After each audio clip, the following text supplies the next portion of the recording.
Dad, should I tell you where Mom slept last night? The words dropped from my daughter's lips with the weight of a falling blade. My fork froze halfway to my mouth, scrambled eggs trembling on the edge. The morning light streaming through the kitchen blinds seemed suddenly too harsh, slicing the room into cruel stripes of gold and shadow. My wife, sitting opposite me, flinched almost imperceptibly. Her coffee cup rattled as she set it down too quickly. I forced myself to look at Emma, our 7-year-old, her innocent face half buried behind a piece of toast. She wasn't trying to hurt anyone. Children don't understand the dynamite they carry in their words. She was only repeating what she thought mattered. My heart pounded so hard I felt it in my throat, a suffocating rhythm that drowned out the clatter of dishes and the faint hum of the refrigerator. "Sweetheart," I said carefully, my voice raw with sudden dryness. "What do you mean?" Emma hesitated, glancing nervously between me and her mother. Then she looked down at her plate, tearing at the crusts with tiny fingers. I woke up last night. I went to Mommy's room, but she wasn't there. I saw her come home later. It was really late. The silence that followed stretched like a rope pulled taut. My wife, Claire, smiled, a fragile, trembling imitation of calm. "Emma had a bad dream, honey," she said softly, too quickly. "She probably just imagined it. You know how kids get." But my daughter's words had already pierced through me, tearing open the fragile fabric of trust I'd been clinging to. Because this wasn't the first time. The perfume lingering too long on her clothes, the sudden work emergencies, the distracted look in her eyes when she thought I wasn't watching, all of it had been adding up, quietly, insidiously. And now here it was, spoken aloud by the one person she hadn't prepared for. I nodded stiffly, forcing a smile I didn't feel. "Of course," I murmured, but my eyes locked onto Claire's, searching for the truth she wasn't giving me. Her gaze slid away, toward the window, her fingers tightening around the coffee mug as if it could anchor her. The rest of breakfast passed in fragmented silence. Emma chatted about school, about her art project, about how Mrs. Caldwell said she had a real eye for color.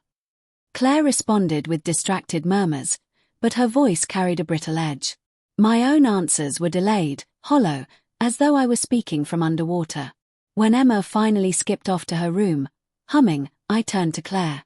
The air between us felt poisoned, heavy with everything unspoken. "Where were you last night?"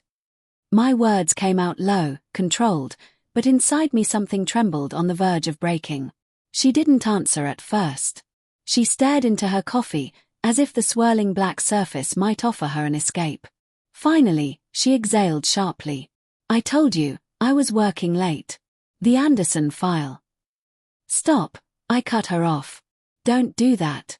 Don't hide behind excuses." My voice cracked. "Our daughter saw you."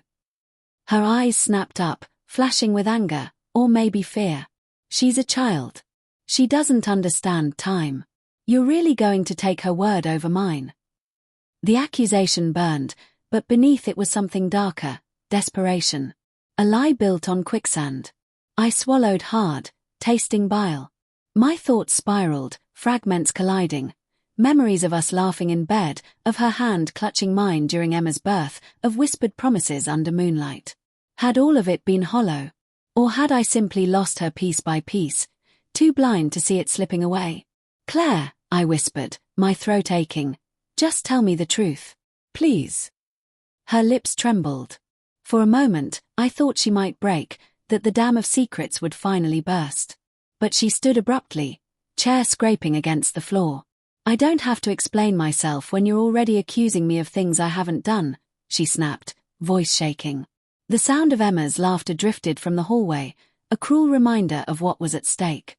I lowered my head into my hands, fingers digging into my scalp. Rage and sorrow twisted inside me until I couldn't tell one from the other. The day passed in a haze. I went to work, but my mind replayed every word, every look. I stared at spreadsheets without seeing them, heard colleagues speak without listening. And every time my phone buzzed, I wondered, was she with him? Was she lying again? That night, I came home early. The house was quiet, the kind of silence that hums with tension. Claire was in the kitchen, phone in hand, voice low. When she noticed me, she jumped, slipping the phone into her pocket too fast. "Who was that?" I asked. "No one," she said quickly. Too quickly. I stepped closer. My chest felt hollow, carved out by dread. Was it him? Her eyes widened just enough to confirm everything. She tried to speak, but words failed her. And in that silence, I had my answer. Something inside me snapped, not with anger, but with grief so profound it felt like drowning. "Emma asked me this morning if she should tell me where you slept last night," I said quietly.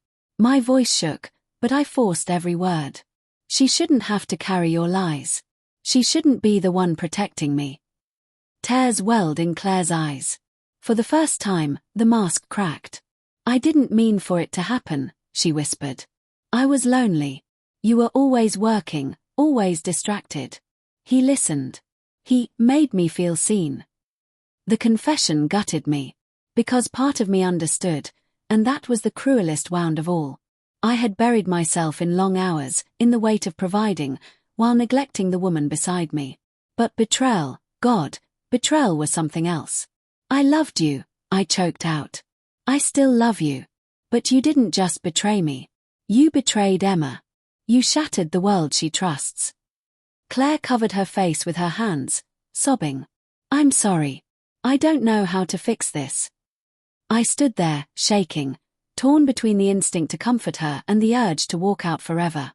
My chest ached with the unbearable paradox of love and rage coexisting in the same breath. In the end, I didn't move. I let the silence swallow us. Emma's footsteps padded softly down the hall, her small voice carrying, "Daddy, can we play a game before bed?" I turned toward her, forcing a smile through the storm in my chest. "Of course, sweetheart." Because she was the only innocent in this wreckage. And whatever happened next, whether Claire and I shattered completely or limped along broken, it was Emma's trust one had to protect. But as I tucked her in that night, her tiny hand clutching mine, I knew one thing with devastating clarity. Some truths, once spoken, can never be unsaid. And some betrayals cut so deep they echo for the rest of your life. The house creaked in the dark, Claire's muffled sobs drifting through the walls.